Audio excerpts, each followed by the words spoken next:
Hindi marunong maging presidente ang nakaupo. Kasalanan ko ba yun? Hindi. Well, sinasabi ng mga tao, kasalanan mo kasi hindi ka tumakbo, ikaw sana yung presidente, hindi siya. Assalamualaikum sa mga kapatid nating Muslim. Maayong buntag kaninyong mga Bisaya. Marahay na aga sa Indugabos sa mga kababayang Bicolano. Mayap aabak sa mga Kapampangan, naimbag abigat sa mga Ilocano, maayong aga sa mga Ilonggo. Maupay nga agahan, mga waray, masanto siya kabuasan sa mga kababayang Pangasinense, maradyaw na buntag sa mga Surigaonon, buenos dias con ustedes, mga Chavacano, at magandang umaga sa inyong lahat. Sana po ay nasa mabuti kayong kalagayan. Kamusta po kayo? Lalo na yung mga kababayan natin sa ibang bansa dahil sa COVID.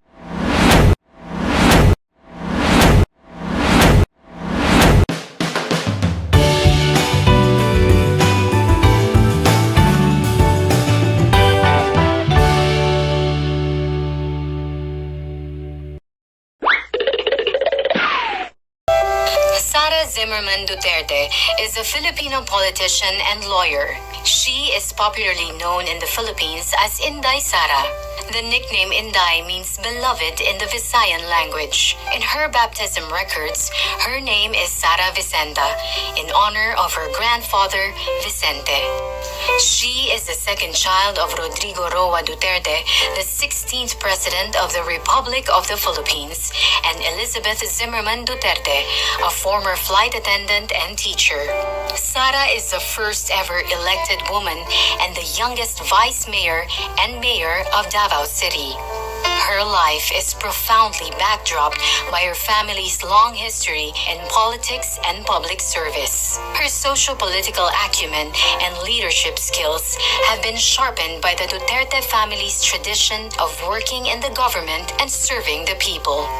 Sara's grandfather, lawyer Vicente Tete Gonzales Duterte, was governor of the then undivided Davao province from 1959 to 1965. For 3 years, starting 1965, he served as a Secretary of General Services of former President Ferdinand Marcos. Before this, he served as acting mayor of Cebu's municipality of Danao from 1946 to 1948.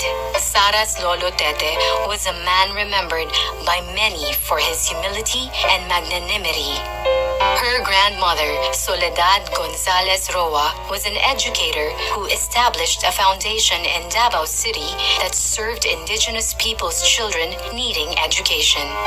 On the other hand, Sara's maternal ancestry provided her with an acute understanding of the heart of the working class. Her maternal grandfather, Godofredo Baldazo Zimmerman, was the son of George John Zimmerman, a German-American missionary, and Cristita Baldazo, who hailed from Hilongos, Leyte.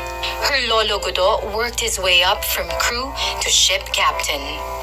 Sara's grandmother, Purissima Puring Fortunado Abellana, was an exuberant popular vendor in Davao City's Banquerohan and Manila's Baclaran markets.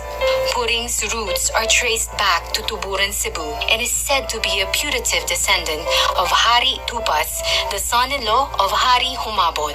Before politics, Sara had a brief stint as a court attorney in the Supreme Court of the Philippines in 2006. She then served as vice mayor from 2007 to 2010 and was elected mayor in 2010 in what is now known as the biggest landslide election victory in the history of Davao. Although a newcomer in 2007, Sara demonstrated transformational leadership skills among the members of the city council. Her colleague, the veteran legislator Pilar Braga, described her as a firm, principled, tactful negotiator, pacifier, and fearless administrator. One of the landmark legislation passed when she was vice mayor was the Watershed Code of Davao. It aims to protect, conserve, and manage the watershed areas of the city. Her landmark project while serving vice mayor was Inday para sa Barangay, a whole-of-government approach to service every year in each of the 182 barangays of the city. It is now called the Caravan of Government Services when she moved to the city mayor's office. During her term as mayor, the timeless Davao Life is Here brand was created. It propelled Davao City's image as a desired market and destination for investment and tourism events, including the meetings, incentives, conference, exhibitions market. As a neophyte mayor in 2010, she easily gained the trust of Region 11 economic pillars. Then President Benigno Simeon Aquino Jr. appointed her as chairperson of the Regional Development Council. The RDC under her leadership made notable accomplishments that propelled the region. She was also selected as a NEDA Board Regional Development Committee Mindanao Area Committee chairperson. During her first full year as RDC chairperson, Davao Region's gross-regional domestic product expanded from 3.9% in 2011 to 7.1% in 2012. Because of this notable accomplishment, Sara was lauded by Joey Salceda, a prominent economist and well-respected member of the House of Representatives, as someone with an enlightened leadership style and sophisticated economic thinking.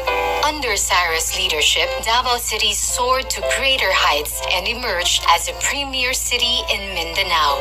For the short period of 2011 to 2013, Davao City received 36 awards, citations, and recognitions for good governance, business, tourism, health, environment, fiscal management, transparency, among others. Sara served as a regional officer of the National Movement of Young Legislators in 2007 to 2010 and served as officer in the National Executive Board of the League of Cities Philippines in 2010 to 2013. At this point, she already figured in the early surveys for senators in the 2013 elections, even if she was underage. In 2013, Sara took a respite from politics, devoting her time as one of the partner lawyers of Carpio and Duterte lawyers. She passed the pre-judicature program of the Philippine Judicial Academy in preparation for her plans to join the judiciary. Her desire to continue serving the public led her to be involved in a non-government organization, and in 2014, she was elected to the Board of Governors of the Philippine Red Cross. On the side, she worked on various product endorsements and as a segment host for a local morning news show on GMA Network. Her hosting job gave her the opportunity to volunteer, deliver relief, and report firsthand on the damage and the needs of the Boholanos during the 2013 earthquake. In 2016, Sara re-entered local politics and ran for mayor. She and her mother Elizabeth, who was in between cancer treatments, embarked on a national bus caravan called Biyaheng Duterte to help campaign for President Duterte. They were joined by some members of the family and Sara's friends and classmates from high school. Fresh from the success of the bus campaign, the centerpiece of her mayoral comeback was called Biyaheng Duterte, a political agenda guided by 30 projects for 10 priority sectors: education, health, poverty alleviation, infrastructure development, solid waste management and environment, agriculture, investment and tourism, traffic and transportation management, disaster risk reduction and management, and peace and order. As a believer of continuity, Sara's 2019 mayoral re-election bid was anchored on the 2016 platform, but this time called Biyaheng Duterte, the second trip. Sara relentlessly pursued peace and progress in her administration. As a result, she was able to lift Davao City to a stellar national status with 117 awards, citations, and recognitions from March 2017 to December 2021. Davao City is included on the 2021 Top 10 Richest Cities of the Philippines of the Commission on Audit, and in the same year, Davao City was ranked the 4th most competitive, highly urbanized city by the Department of Trade and Industry. At the end of calendar year 2022, Davao City is expected to be debt-free. At the start of 2016, when she returned as mayor, Davao City's loan balance was in the amount of 1.3 billion pesos out of all loans contracted by the city during the years 2000, between 2005 and 2010, and in 2015. Loan repayments have been consistently provided for in the budget. For the year 2022, the amount of 46.7 million pesos has been made available for the final repayment, making Davao City debt-free. During her terms as mayor between 2016 and 2022, she played supporting roles to the Regional Development Council and the Regional Peace and Order Council. Sara accepted the challenge of the appointment as chairperson of both the Metropolitan Davao Coordinating Committee under the RDC and the Task Force Tuganay of the RPOC. Both committees are trailblazing peace and development initiatives in Region 11. The Metro Davao Committee lists as an accomplishment the House of Representatives and Senate approval of the creation of Metropolitan Davao Development Authority. Sara has been recognized both here and abroad for the work that she has done as local chief executive. In 2012, she was one of the 88 nominees to the prestigious World Mayor Awards and one of the only 2 Filipino mayor nominees. In 2021, she was selected as the Philippines' top-performing mayor with a rating of 93% by an independent and non-commissioned survey of the RP Mission and Development Foundation Incorporated. It was a feat achieved in the time of the crushing COVID-19 pandemic. Foreign governments have also recognized Sara for her work, generously supporting and inviting her to learn from their countries. She was one of only 2 Philippine mayors invited in 2012 by the government of Israel to attend the 28th International Mayors Conference. In that same year, she also participated in the World Mayors Forum in Singapore. In 2018, Sara participated in an urban planning study tour in the cities of Tokyo and Kitakyushu with the Japan International Cooperation Agency. And in 2020, she attended the 88th Winter Meeting of the United States Conference of Mayors in Washington, D.C. Sara is an alumna of the International Visitors Leadership Program of the U.S. State Department. Her advocacies are reflected in the projects dearest to her, the Peace 911, Magnegosyo Taday, Pagbabago Campaign, and the Kian Gabriel Hotline. Peace 911 is a successful local peace initiative that practically brought stability to the once conflict area of Paquibato District in Davao City. The project contributed to the collapse of the New People's Army Guerrilla Front 55. Magnegosyo Taday is a livelihood support project that encouraged entrepreneurship of women. The success of MTD spawned the Rainbow Magnegosyo Taday that intend to support entrepreneurship in the lesbian, gay, bisexual, and transsexual community. The Pagbabago campaign is a 2-pronged approach to solving interlocking problems related to poverty, children's education, and responsible parenthood. Through the Pagbabago campaign, children and parents in the communities are given bags branded as Pagbabago that contain reading materials on the importance of education and responsible parenting. Sara personally delivers these bags to children and parents. She uses her voice and influence to steer families into the right path out of poverty. The Kian Gabriel hotline was created to allow anonymous reporting of child neglect and abuse that paved the way to rescue children in distress. The hotline was created in memory of 2 children in Davao City who died because of abuse. Since its operationalization in October 2016 and as of January 2022, no child has died at the hands of abusers in the city.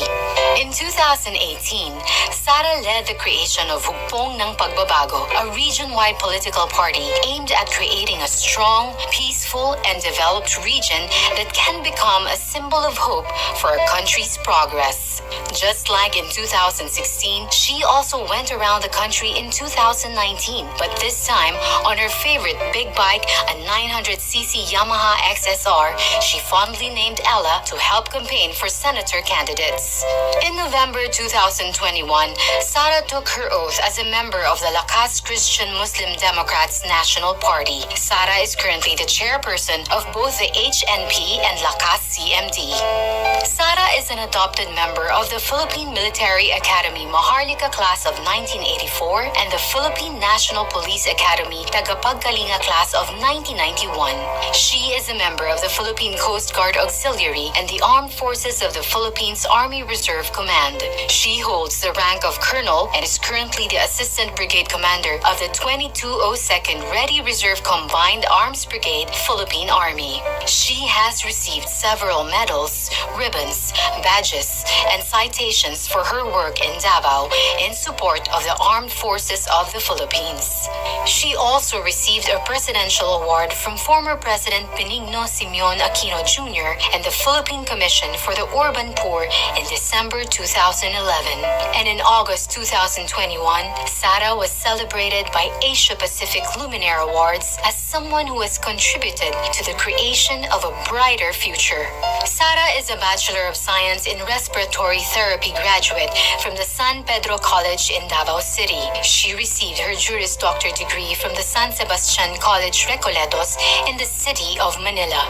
She was presented as one of the 30 most outstanding St. Augustine awardees of San Sebastian in January 2014 and was granted by the San Sebastian College of Law the Distinguished Alumna Award for Public Service in February 2020. She also received the Distinguished Woman of Service Award from the San Beda College Alumni Association in February 2011. Sara spent 4 years of law school at the San Beda and her final year in San Sebastian. Sara is a graduate in 2011 of the twin program of the Armed Forces of the Philippines Command and General Staff College, General Staff Course, and the Development Academy of the Philippines, Master of Public Management. Sara is blessed as an adopted member of the Ata tribe of Davao City in 2013. She was given the name Bio Simulun. She is also an adopted daughter of the province of Camarines Sur and the city of Tangub, and in 2019, she was blessed as an adopted daughter of the province of Abras Tingyan tribe, given the name Dulimaman, which was inspired from the courageous heroine in the tribe's epic Wadagan Ken Dulimaman. Sara was once involved in an infamous punching incident of a court sheriff in 2011. She has twice publicly apologized for what happened and was suspended by the Department of the Interior and Local Government and reprimanded through an administrative case. Looking back, she describes the sad incident as a turning point in her life as a politician, a constant reminder not to embarrass the mandate given to me by the people. She now considers herself the best person to talk about peace because she was once a national face of rage. Meanwhile, Sara has a collection of photos of herself with facades and altars of numerous Catholic churches taken during her travels all around the country. She is keenly interested in the architecture and history of Catholic churches, believing that each reflect the faith of the people and the uniqueness of the towns where these churches are built. She is married to fellow lawyer Manassas Reyes Carpio, and they have 3 children named Shark, Stingray, and Stonefish. courage. Inday Sara is undoubtedly no magician, but the strength of her heart to lift everyone and soar high, fight, and win makes her second to none. Dapat pantay-pantay ang lahat. Walang kasarian, edad o relihiyon. Walang mahirap, walang mayaman. Ang kailangan ng bansa, pagkakaisa ng bayan, disiplinadong mamamayan, tuloy-tuloy na kaunlaran. Siya isang simpleng tao, aking nang matunayan. Mapagpakumbaba sa madla, maging sa kaibigan. Siya ay idolo ng marami, matanda at kabataan. Idolo ng inyong lingkod at tunay kong hinahangaan. At ngayong nakita ko na ang tunay na agila sa buong Pilipinas, siya'y aking ipapakilala. Ito na, Inday Sara, here she comes. Duterte! Ito na, Inday Sara, here she comes. Duterte! Ayaw mapabayaan, bayan ay aalagaan. Ito na, Inday Sara, here she comes. Duterte! Ito na, Inday Sara, here she comes. Ito na, Inday Sara, here she comes. Duterte! Ayaw mapabayaan, bayan ay aalagaan. Ito na, Inday Sara, here she comes. Duterte! Hindi marunong maging presidente ang nakaupo. Kasalanan ko ba yun? Hindi. Pag sinasabi ng mga tao, kasalanan mo kasi hindi ka tumakbo, ikaw sana yung presidente, hindi siya.